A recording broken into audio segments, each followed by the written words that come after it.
नमस्कार, आप मुझे देख रहे हैं एमएनएस न्यूज लाइव पर। खबरों की शुरुआत करें इससे पहले एक नजर आज की हेडलाइंस पर।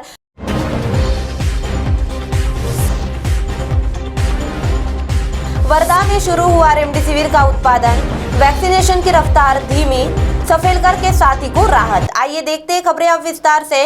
वर्धा में शुरू हुआ रेमडेसिविर का उत्पादन। केंद्रीय मंत्री नितिन गडकरी के प्रयासों से वर्धा स्थित जेनेटिक लाइफ साइंसेज कंपनी में रेमडेसिविर इंजेक्शन का उत्पादन शुरू हो गया। उन्होंने स्वयं वहां जाकर इसका जायजा लिया। उन्होंने कहा कि रेमडेसिविर का उत्पादन शुरू होने से विदर्भ और महाराष्ट्र के मरीजों को बड़ी राहत मिलेगी। जिलेट नामक अमेरिकन कंपनी के पास रेमडेसिविर का पेटेंट है और उस कंपनी ने भारत में 7 विविध कंपनियों को यह इंजेक्शन निर्माण की अनुमति दी है। इसमें हेड्रो फार्मा हैदराबाद, वर्धा की जेनेटिक लाइफ ने करार किया है। केंद्रीय मंत्री गडकरी के प्रयासों से ही यह करार हो पाया। इंजेक्शन निर्माण के लिए कच्चा माल विदेश से आता है। रविवार तक 1 लाख इंजेक्शन लोगों तक पहुंचेगा। यहाँ रोज 30,000 इंजेक्शन का उत्पादन होगा।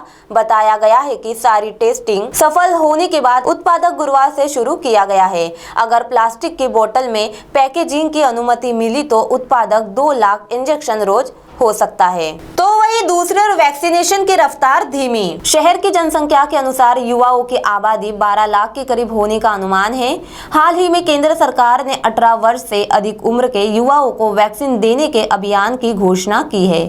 लेकिन एक और जहां वैक्सीन उपलब्ध नहीं होने से समिति केंद्रों पर इसका संचालन किया जा रहा है, वहीं दूसरी ओर कई तरह की परेशानियों के चलते युवाओं में भी उत्साह दिखाई नहीं दे रहा है। इसका अंदाजा इसी से लगाया जा सकता है कि गुरुवार को मनपा के इंदिरा नगर स्थित इंदिरा गांधी रुग्णालय, 5 पावली सूतिका गृह और इमामवाड़ा के आइसोलेशन अस्पताल में 18 से अधिक को वैक्सीन देने की प्रक्रिया तो जारी रही, किंतु तीनों सेंटर्स मिलाकर केवल 804 युवाओं ने ही वैक्सीन लिया है।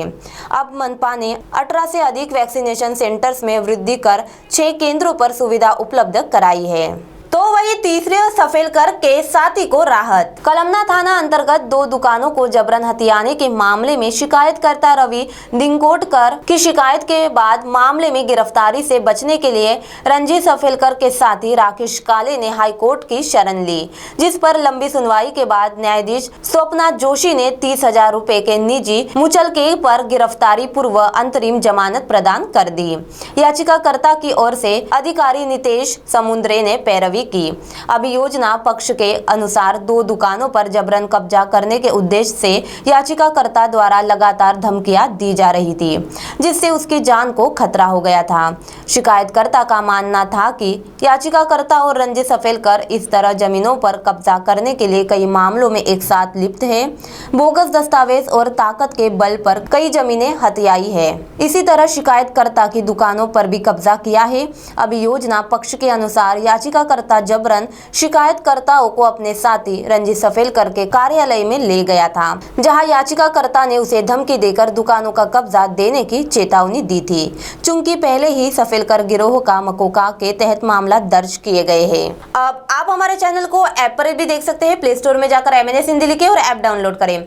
साथ ही साथ आप हमारे फेसबुक पेज को भी लाइक कर सकते हैं और उन पर भी खबरें देख सकते हैं। लिंक ट्विटर, हाइक, इंस्टाग्राम पर भी आप हमारी खबरें देख सकते हैं। आप हमारे चैनल को यूट्यूब पर भी देख सकते हैं और इसे यूट्यूब पर सब्सक्राइब करना ना भूलें। अब फिलहाल वक्त आ चला है एक ब्रेक का। ब्रेक से लौटने के बाद देखते हैं देश और दुनिया की तमाम कुछ खास खबर। धन्यवाद।